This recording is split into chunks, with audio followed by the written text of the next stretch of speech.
Olá, como vocês estão? Espero que esteja tudo bem com vocês. E vamos lá hoje para mais um vídeo da série Cadão Responde.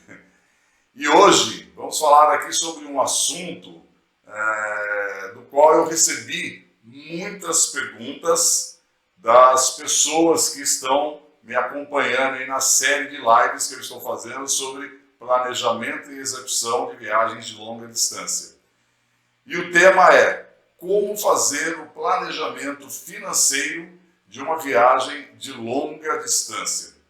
Então, realmente foram muitas perguntas. No momento, eu estou aí com 4 grupos no WhatsApp que foram criados justamente para que as pessoas pudessem estar me acompanhando nessa live e eu interagindo com elas. Estamos aí em torno de 500 motociclistas acompanhando essa série de lives. Então isso foi muito legal, porque vieram perguntas do Brasil inteiro, de pessoas com as mais variadas dúvidas, com experiências diferentes. Então isso foi legal, porque conseguiu criar aí um universo bem bacana de dúvidas que deve ser aí realmente as dúvidas de muitas pessoas, muitos motociclistas. Então eu pediria aí para vocês, se vocês tiverem aí um amigo, uma amiga motociclista que curte viajar de moto, compartilha esse vídeo com esses seus amigos e amigas, porque ele pode ajudar também a esclarecer as dúvidas de outras pessoas. Então dá um toque para elas, manda o link, pede para ela ir lá dar uma olhada no meu canal no YouTube, porque além desses vídeos, né, da série Cadão Responde, tem outros vídeos lá com bastante conteúdo legal, com bastante informações e com bastante dicas. Então conto aí com essa força aí de vocês, né, quanto mais pessoas eu tiver lá inscritas no meu canal, isso me ajuda, isso me fortalece, para que cada vez mais eu possa estar compartilhando conteúdos legais aí com vocês. Então vamos lá. Bom, para entrar nesse tema sobre o planejamento financeiro de uma viagem de longa distância, antes de eu ir para as perguntas que foram feitas, eu gostaria primeiramente de falar de um ponto muito importante. Quando a gente vai fazer o nosso planejamento financeiro de uma viagem de longa distância, a gente tem que tomar muito cuidado e não orçar apenas os gastos que nós teremos durante a nossa viagem. Então, às vezes é comum as pessoas, quando vão lá fazer o planejamento financeiro de quanto que elas vão gastar na viagem, elas consideram o quê? Os gastos que vão acontecer durante a viagem. Combustível, refeições, hospedagem, passeios turísticos. Só que numa viagem de longa distância, existem gastos importantes e significativos que acontecem antes da gente iniciar a viagem. E esses gastos, eu não vou entrar aqui nos detalhes desses gastos, porque eles estão sendo tratados através das lives, mas só aqui para a gente reforçar. São basicamente 3 gastos. Os gastos com a manutenção e preparação da moto, os gastos com a preparação dos nossos equipamentos de pilotagem adequados para uma viagem de longa distância e os gastos com seguros, tanto os seguros obrigatórios que muitos países exigem, como carta verde, por exemplo, nos países do Mercosul, ou SOAPEX no Chile, ou SOAT no Peru, e os seguros desejáveis, que é o seguro viagem e também a própria extensão de perímetro do seguro da nossa moto. Então não deixem de considerar esses gastos no seu planejamento financeiro, para que você realmente tenha um orçamento realista do valor total que você irá gastar aí na sua viagem. Ok? Bom, então vamos lá. Primeira pergunta. Como fazer em relação ao câmbio da moeda? A resposta que eu vou dar sobre essa primeira pergunta, ela praticamente já responde várias das perguntas que virão aqui a seguir. Vamos lá. Bom, eu faço da seguinte maneira. Eu raramente, na verdade hoje em dia, nunca mais, eu faço o câmbio da moeda em bancos convencionais, bancos que a gente tem aí no mercado, tá? Que a gente chama aí de bancos de varejo, e também não faço nessas casas de câmbio que a gente tem também aí pelos shoppings, em muitas cidades. Por quê? Sempre que eu fazia as cotações nesses lugares, eu chegava à conclusão que sempre eram as piores cotações do mercado. Sempre. Sempre as piores. Então fazem aí 10 anos que eu viajo de moto aí para outros países e sempre as cotações nesses lugares foram muito ruins. Então, há muitos anos já, o que eu faço? Preferencialmente, eu faço o câmbio da moeda em cidades que estão na fronteira com um país para o qual eu estou indo. Então, vamos lá. Exemplo, se eu estiver indo para a Argentina e for sair por Foz do Iguaçu, tanto em Foz do Iguaçu como em Puerto Iguaçu, existem muitas casas de câmbio, que não são os bancos que a gente conhece e nem essas grandes redes de câmbio que a gente conhece. E nessas casas de câmbio, nesses países de fronteira, são sempre as melhores cotações possíveis. Tá? Vamos trazer aqui uma situação real. Em outubro do ano passado, eu fui para a Argentina fazer uma viagem de moto. E na época, eu consegui em Puerto Iguaçu, na Argentina, eu fiz o câmbio do real para peso argentino e consegui uma cotação de 1 para 17. Então, com cada R$1, eu consegui comprar 17 pesos argentinos. Acho que hoje em dia a cotação até está maior ainda, em torno de 18, 19, não tenho muita certeza.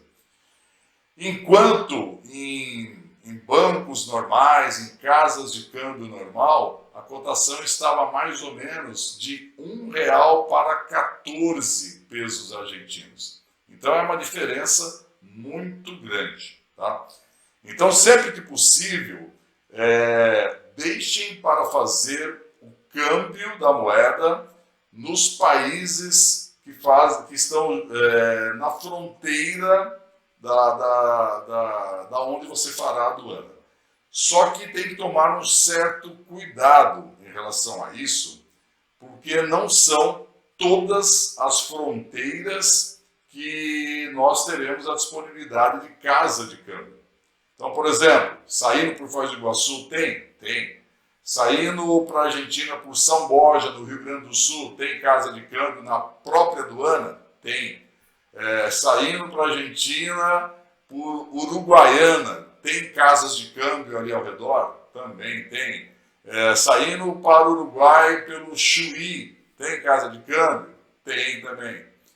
Agora, por exemplo, estou indo para o deserto do Atacama e eu vou ter que comprar peso chileno também. Então vamos imaginar que de repente eu não comprei peso chileno antes. Vou deixar para comprar na fronteira. Na fronteira do Passo Rama não tem casa de câmbio. Ali, a cidade na Argentina mais próxima ali que a gente poderia tentar fazer câmbio seria Purmamarca, por exemplo, ou Tilcara. Mas nesses lugares nem sempre, até porque já está mais afastado da fronteira do Brasil, nem sempre a gente consegue um câmbio bom. Então a gente tem que tomar muito cuidado. De novo, item a ser verificado durante a fase de planejamento. Por quais fronteiras eu estarei passando? Nessas fronteiras que eu vou passar, tem casa de câmbio na região? Se tiver, então deem sempre preferência para fazer o câmbio nestes lugares. tá? Porque, via de regra, são sempre as melhores cotações que a gente encontra. Então vamos lá. Próxima pergunta. É melhor usar moeda local, cartão ou dólar? Bom, vamos lá, pessoal. Moeda local sempre é necessário. Então, sempre vai ter que fazer o câmbio. Essa questão, às vezes, a gente achar que o dólar é aceito em qualquer lugar do planeta, não é bem assim, tá? Se você, por exemplo, está num hotel, hospedado num hotel, que é um hotel mais turístico, muitos deles até aceitam o pagamento em dólar. Se você está num restaurante também que é mais turístico, muito provavelmente eles também aceitarão dólar. Em alguns passeios, não todos, às vezes você consegue pagar em dólar. Mas basicamente é isso, pessoal, tá? Você não vai conseguir abastecer a sua moto pagando em dólar. Quando você parar numa lanchonete, numa conveniência de beira de estrada para fazer um lanche, você não vai conseguir pagar em dólar. Quando você se hospedar numa pousada ou num albergue de menor porte, muitas vezes você não vai conseguir pagar em dólar. Se você precisar de um borracheiro no caminho para consertar um pneu, você não vai conseguir pagar em dólar. Então tome muito cuidado com isso, tá? Então, sempre há a necessidade de ter a moeda local. Sempre, tá? Cartão. O cartão, ele também é fundamental, tanto o cartão de crédito como o cartão de débito. E mesmo o dólar, não sendo uma moeda que você vai conseguir pagar todas as suas despesas, eu também sempre recomendo levar um pouco de dólar. Então, qual que é a regra que eu sempre utilizo nas minhas viagens em relação a essa questão de qual melhor moeda utilizar? Então, eu faço da seguinte maneira. Do total de gasto que eu tenho, que está previsto para a minha viagem, então eu vou usar aqui um número hipotético e redondo para facilitar aqui a minha conta. Então, vamos imaginar que eu vou fazer uma viagem na qual está previsto eu gastar R$10.000. Desse valor total, eu sempre faço o seguinte, eu sempre já planejo para em torno de 60%, no máximo 70% desse valor, mais ou menos aí nessa média, tá? Eu pratico mais os 60%. Então, ou seja, dos 10.000 que eu vou gastar na minha viagem, 60% ou R$6.000, eu já deixo programado para pagar no cartão de crédito ou débito. O restante do valor, que seriam os outros R$4.000, eu levo em espécie, né? Então eu saio do Brasil com R$4.000 em espécie, sendo que uma parte desse valor eu levo um pouco de dólar. Então, nesse caso aí, eu levaria R$4.000 em espécie, levaria aí uns R$1.000 no máximo em dólar, tá? E os outros R$3.000 em real para poder fazer o câmbio. Aí o pessoal fala, e se eu levar tudo em dólar e aí eu pego o dólar e faço o câmbio pelo peso? Não compensa, tá? A gente tem que entender o seguinte, cada vez que a gente faz o câmbio por uma moeda, já existe aí uma perda. Porque quando a gente faz aqui dentro do Brasil ainda, tem a questão do IOF, e as casas de câmbio, elas ganham em cima dessa troca. Então, se eu pego o real e compro o dólar, eu já perdi um pouco. Aí eu vou pegar esse dólar e vou comprar peso argentino, estou fazendo o câmbio pela segunda vez, vou perder de novo. Então não compensa fazer isso, tá, pessoal? Se você já tiver dólar, que você já comprou há muito tempo, que está guardado com você e você quer utilizar, tudo bem. Mas se for para a viagem, não compre dólar com a intenção de já, na sequência, trocar de novo por peso argentino, por exemplo, se a viagem for para a Argentina. Tá? Então, por que eu levo dólar, tá? Se eu não vou fazer essa conversão com a moeda local? Eu levo dólar porque ele pode ser muito estratégico em muitas situações. Que situações são essas? Às vezes você tem uma determinada situação de um passeio turístico, alguma coisa, que a agência oferece ali um desconto especial se você pagar em dólar. Então isso pode ser interessante. Tá? Outra questão é, puxa, calculei mal a quantidade de dinheiro que eu fiz o câmbio, meu cartão já está no limite, eu estou gastando muito, então aí eu uso esse dólar ou para pagar alguma despesa num hotel, num restaurante, caso eles aceitem, ou então para fazer o câmbio. Porque assim, não são todas as casas de câmbios pela América do Sul que aceitam real na hora de você comprar a moeda local. Eu estava em outubro do ano passado fazendo a carreteira austral. Estava lá na Patagônia chilena, no sul do Chile, e estava precisando comprar um pouco mais de pesos chilenos. Eu tinha reais comigo ainda, e eu fui em algumas casas de câmbio, em algumas cidades, nas poucas cidades pelo caminho que tinham casa de câmbio, e nenhuma delas queriam aceitar o real. Eles só aceitavam dólar ou euro para fazer o câmbio.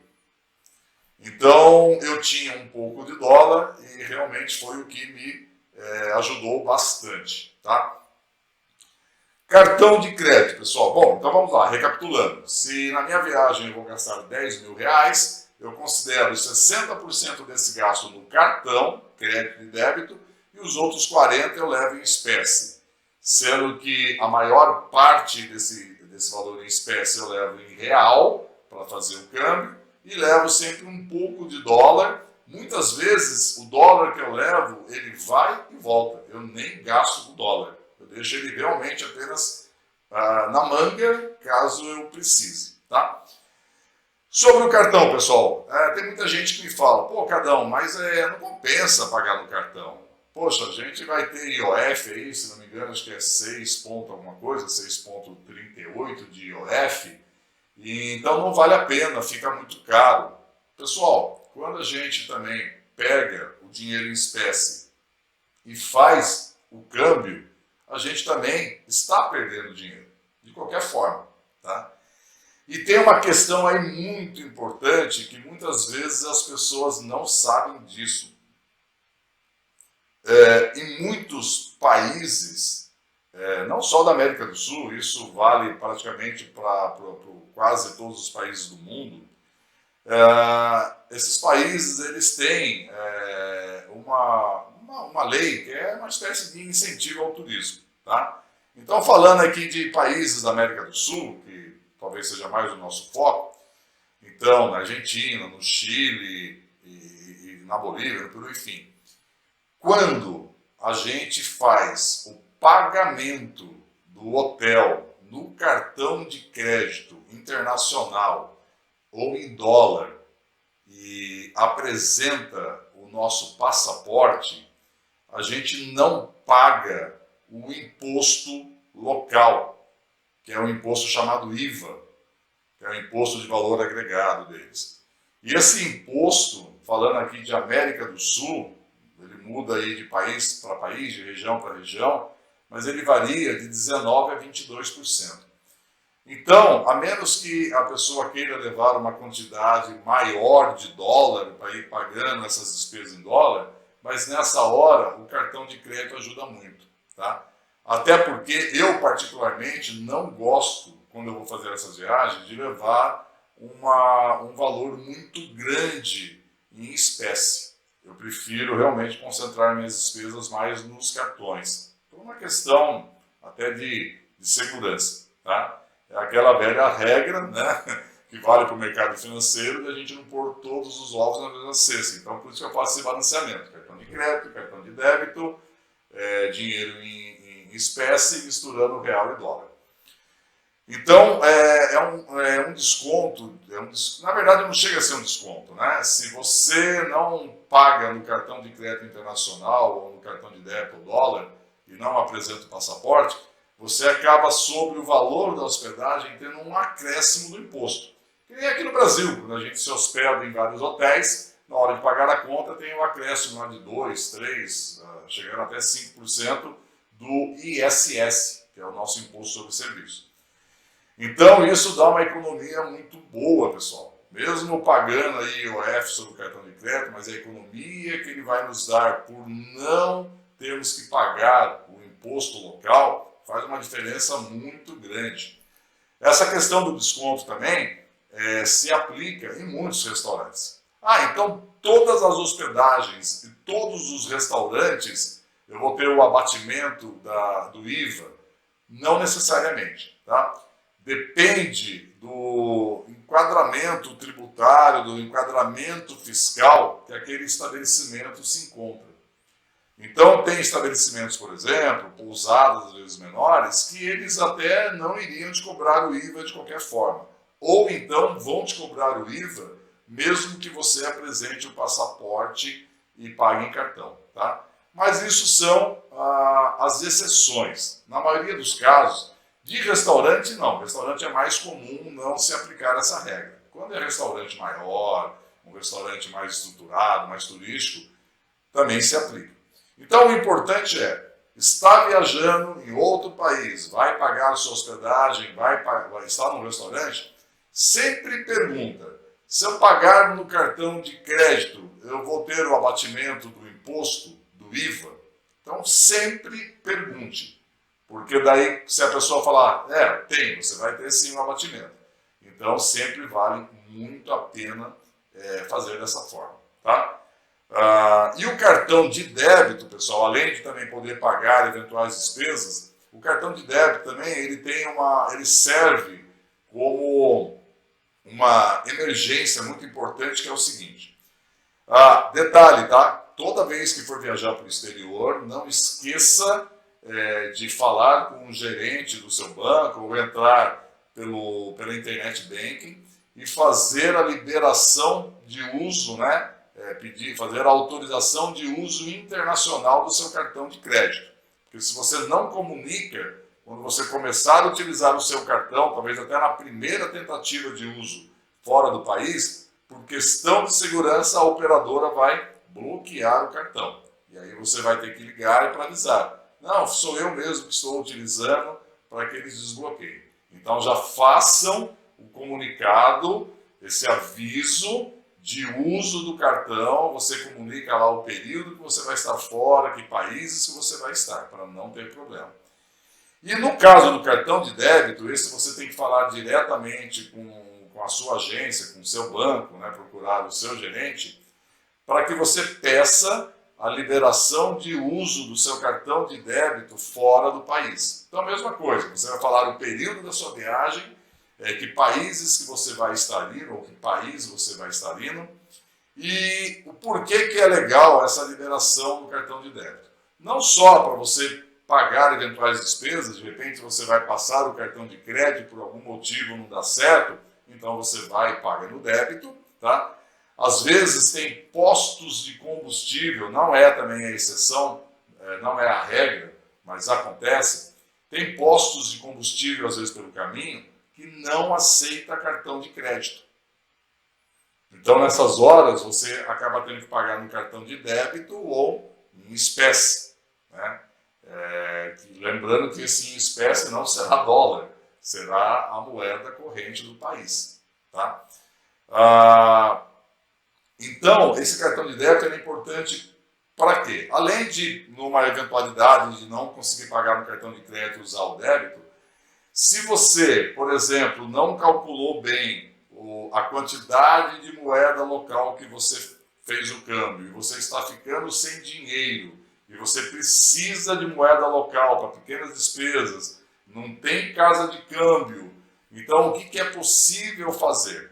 Com o cartão de débito liberado, você pode ir num caixa eletrônico que seja da rede conveniada do seu cartão. Então, quando você pega o seu cartão de débito, dá uma olhada atrás que você vai ter algumas bandeiras lá, Sigos e algumas outras. Então, se você for com cartão de débito num caixa eletrônico que for dessa mesma rede a qual o seu cartão de débito também pertence, você consegue inserir seu cartão de débito no caixa eletrônico do país e fazer um saque em moeda local.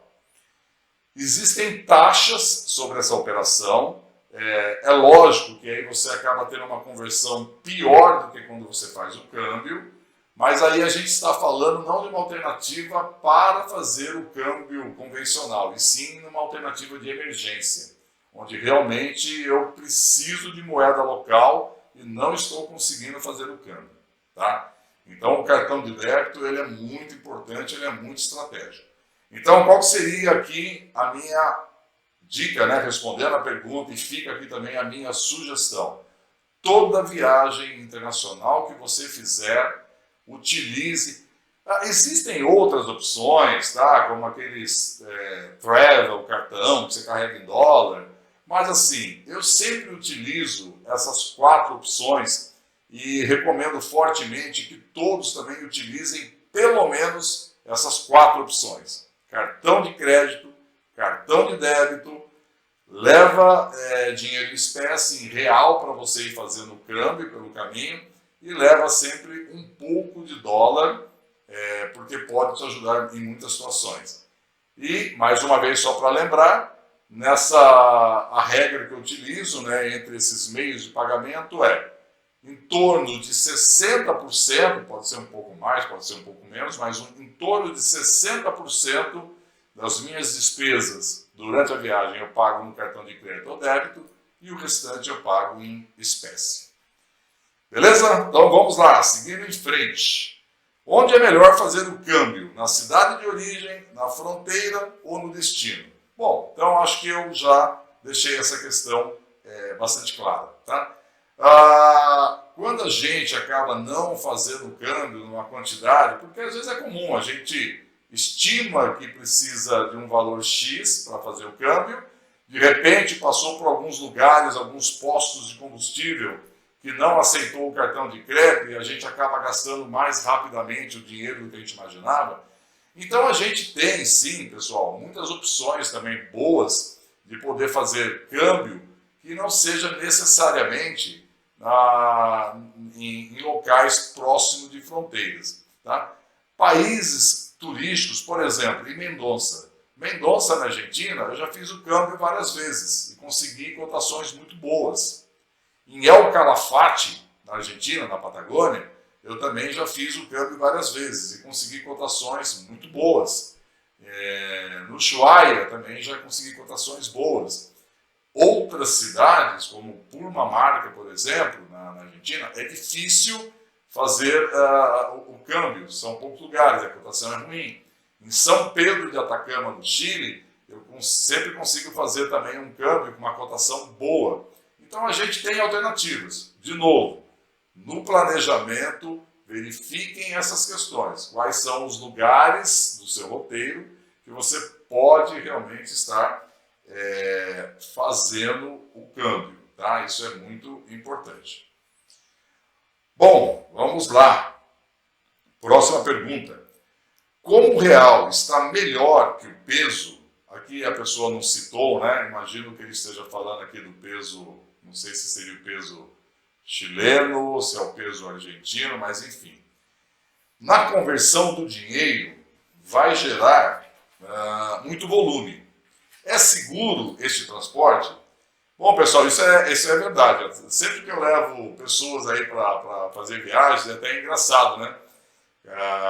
Se for pegar agora na cotação atual, R$1 está comprando aí em torno de 19 pesos argentinos, mais ou menos, pelo menos da última vez que eu dei uma olhada. Então, de repente, a gente vai lá trocar R$1.000 por pesos, a gente sai com 19 mil pesos argentinos na mão. Então isso faz realmente um volume. Então o pessoal até brinca, né? Na hora que pega aquele calhamaço de dinheiro, eu falo, caramba, nunca peguei tanto dinheiro na mão assim. E realmente faz um volume grande, tá? Quando a gente está no Chile, é até mais complicado ainda. R$ 1, da última vez que eu estive no Chile em outubro, R$ 1 vale em torno de 250 pesos chilenos. Então, quando a gente troca R$ 1.000, a gente vai receber 250 mil pesos chilenos. É lógico que daí, no caso do Chile, eles têm notas de valor um pouco maior, mas mesmo assim faz muito volume, tá? Bom, e aí a pessoa pergunta, é seguro esse transporte? Lógico, a gente tem que tomar os devidos cuidados, porque a gente vai estar ali com um volume bastante grande de dinheiro, tá? Então, gente, o que eu sempre faço, tá? Primeiro, toda vez que eu viajo, eu sempre levo aquele porta-dinheiro, tem pessoas que chamam de doleira, que é um acessório próprio para guardar dinheiro. Eu sempre costumo ali deixar os meus documentos mais importantes. Então, além de guardar o dinheiro ali, eu guardo os meus cartões de crédito, meu passaporte, documento da moto e a minha CNH. Por quê? Porque isso está sempre comigo, no meu corpo, por debaixo da minha roupa e fazendo pouco volume, tá? Então a gente tem que tomar muito cuidado com a forma que a gente vai transportar esse dinheiro. Eu evito deixar esse dinheiro na moto, no baú da moto, né? Por mais que, quando a gente fala de América do Sul, aí boa parte dos países são muito tranquilos em muitos casos, mas a gente não pode realmente dar, como falam, né, a ocasião faz o ladrão, a gente não pode facilitar. Então eu não deixo o meu dinheiro guardado na moto. De repente eu estaciono a moto ali num posto de gasolina e vou lá para dentro da conveniência fazer um lanche. Muitas vezes eu não estou nem vendo a minha moto, tá? Então eu não corro esse risco. Eu sempre mantenho o dinheiro comigo. Puxa, o volume está muito grande e não está cabendo tudo na minha doleira. Eu distribuo em vários bolsos na minha jaqueta, na minha calça, enfim, em algum lugar que eu me sinta seguro. Outra coisa também, pessoal, eu nem sempre confio cegamente nesses cofres de hotel. Então, quando eu estou com muito valor em dinheiro que eu fiz o câmbio, eu não costumo, nas cidades que eu vou pernoitar, deixar todo esse dinheiro guardado no cofre do hotel, não. Eu também distribuo. Às vezes posso até guardar um pouquinho, raramente eu faço isso, tá? Eu distribuo, eu levo uma parte comigo, outra parte eu deixo escondido na minha mala, enfim, eu tomo algumas precauções para evitar surpresas. Nunca tive nenhum tipo de problema, nunca sofri nenhum assalto e nenhum furto em todas as viagens que eu fiz pela América do Sul nesses últimos 10 anos. Nunca. Mas mesmo assim, a gente tem que tomar aí os certos cuidados. Vamos lá. Que país aceita a nossa moeda e existe casa de câmbio fácil para os trâmites de conversão? Bom, sobre casa de câmbio, acho que eu já comentei bastante, né? A gente tem que pesquisar, as de aduana sempre, próxima aduana sempre são as melhores, e nas cidades mais turísticas é mais fácil a gente encontrar as casas de câmbio. Sobre essa questão, se a nossa moeda é aceita, não. Esqueçam, pessoal. A gente vai ter algumas situações em alguns países fronteiriços, por exemplo, em Puerto Iguaçu, que faz a divisa com Foz do Iguaçu, a gente consegue pagar em real. Praticamente tudo, tá? Refeições, a gente consegue pagar em real, hospedagem a gente consegue pagar em real, se a gente for fazer algum passeio a gente consegue pagar em real, comprar alguma lembrança com souvenir também. Já postos de combustível, nem todos vão aceitar real. Muitos aceitam, mas nem todos aceitam, tá? Então todos os países, todas as cidades que fazem fronteira com o Brasil aceitam o pagamento em real? Nem todas. Normalmente, só as mais turísticas. Tá? Se afastou da fronteira do Brasil, dificilmente você vai conseguir pagar alguma coisa em real. Tá?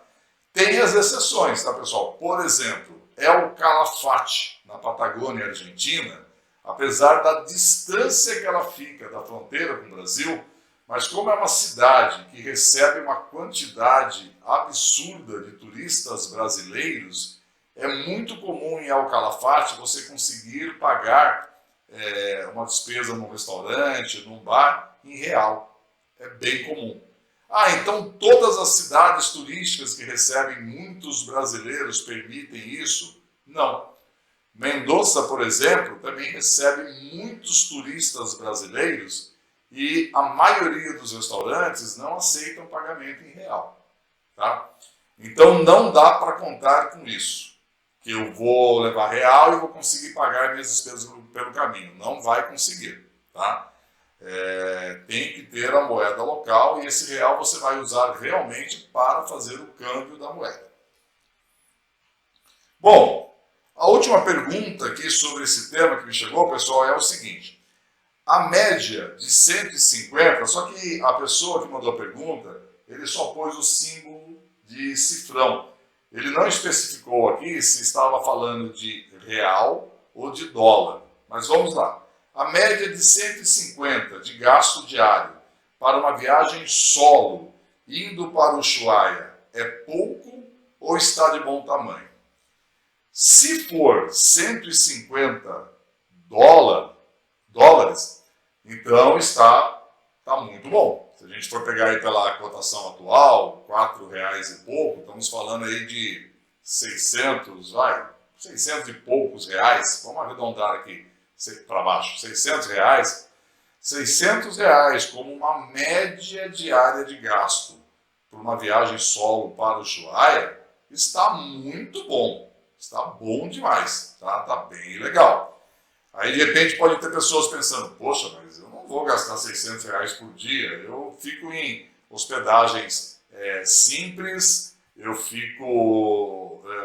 também, minha comida é barata, então é lógico, a questão de hospedagem e comida, ela tem um peso, um impacto muito grande no orçamento.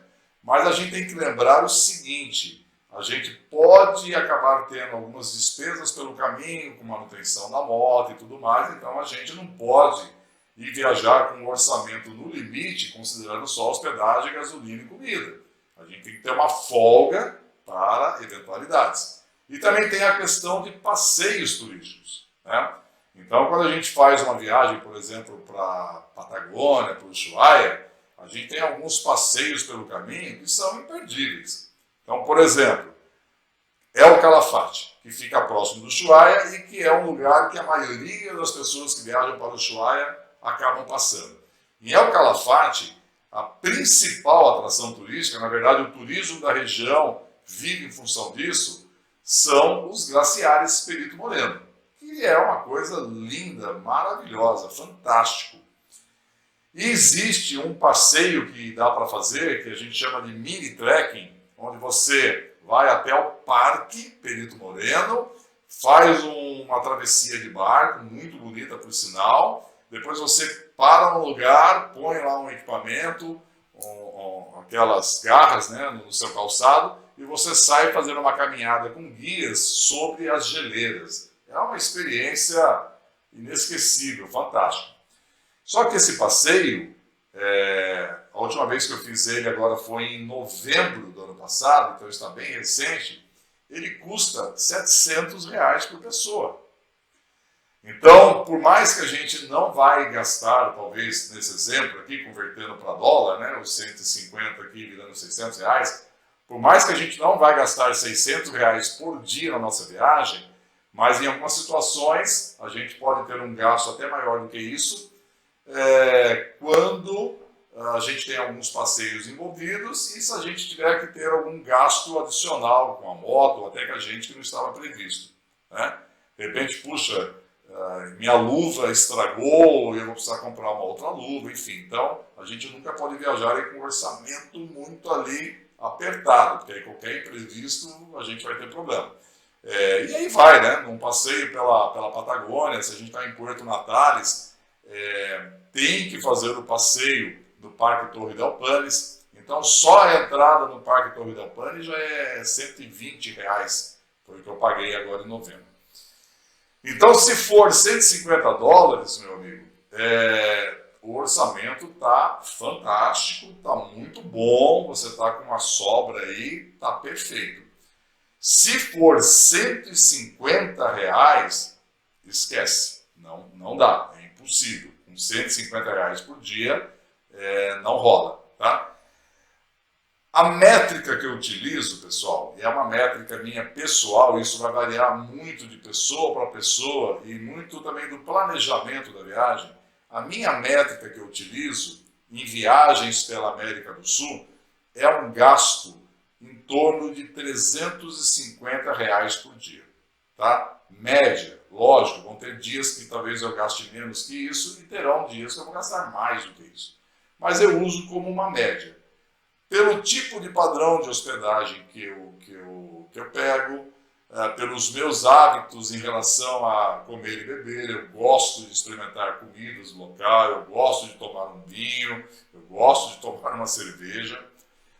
Só que esse valor ele pode variar muito. De repente, se a pessoa está numa viagem e vai ficar em casas de motociclistas de apoio, então ele já vai ter uma boa economia de hospedagem. Se a pessoa vai acampar e não ficando em camping, né, ficando em lugares que não vai pagar para estar acampando, também terá uma boa economia. Se a pessoa for, ao invés de ir em restaurante, for comprar os alimentos e fazer a comida dela durante o período que ela estiver acampando, por exemplo, ou até no hotel, fazer um lanche no hotel, isso também acaba dando uma economizada boa com os gastos de comida, tá? Então, volto a dizer, varia muito. Na minha realidade, no meu caso, o cálculo que eu faço inicialmente é de R$350 dia. Para mim funciona muito bem, tá? Então aí cada um tem que mais ou menos fazer o seu orçamento, tá? O legal é que quando a gente começa a fase de planejamento da viagem, e às vezes, pessoal, a pessoa pode achar, puxa, mas planejamento é chato. Cara, na verdade eu acho o planejamento da viagem maravilhoso, porque no momento que a gente inicia o planejamento, a gente já começa a curtir a viagem. Porque a gente está pesquisando os roteiros, a gente está pegando informação sobre os lugares, está fazendo descobertas, está conversando com outras pessoas que já fizeram esse roteiro, pegando dicas. A gente acaba conhecendo e fazendo amizade com pessoas nessa troca de informações. Então é uma fase muito legal, é muito prazerosa. Então encare o planejamento, além de ser uma coisa muito importante, fundamental, encare o planejamento como uma etapa divertida e legal. A gente começa a viajar já nessa fase, tá? Então durante o planejamento a gente consegue ir descobrindo muitas coisas que vão nos ajudar na montagem do nosso planejamento financeiro, né, para a gente orçar quanto mais ou menos iremos gastar aí nessa viagem. Ok, pessoal? Bom, então essas foram aí as dúvidas que chegaram até mim sobre como fazer o planejamento financeiro de uma viagem de longa distância. Caso você tenha ainda alguma dúvida sobre esse tema, põe para mim aqui nos comentários, que daí eu terei aí o maior prazer em responder, ok? Então, legal, pessoal. Mais uma vez eu peço a ajuda de todos. Compartilhe esse vídeo aí com seus contatos. E se gostou aí do conteúdo, não esquece de dar o seu like, tá? E caso você ainda não esteja inscrito no meu canal do YouTube, peço essa força para você aí, porque isso me ajuda bastante. Ok? Até nosso próximo vídeo. Um grande abraço. Valeu!